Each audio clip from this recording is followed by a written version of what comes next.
Oh, kita! O kita sa negosyo. Alamin mo ang negosyong para sa'yo.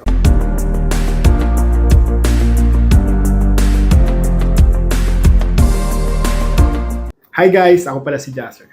Alive and kicking para sa livelihood on the hood. At ngayong araw na to, pag-uusapan natin ang sustainable livelihood, kung paano kumikita dito at the same time nakakatulong sa kalikasan. Alam niyo ba na maraming paraan para kumita ng pera? Isa na dito ang organic farming. Pwede ka magtanim ng prutas at gulay sa iyong bakuran. Hindi lang ito nakakatipid, nakakatulong pa ito sa ating kalusugan. Pangalawa, ang pagre-recycle.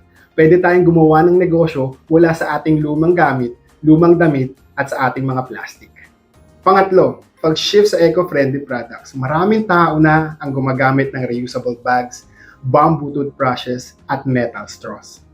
Kaya ano pang hinihintay mo? Simulan na natin ang sustainable livelihood. Sa maliit na hakbang na gagawin mo, malaking impact ito sa ating kalikasan at sa iyong kabuhayan.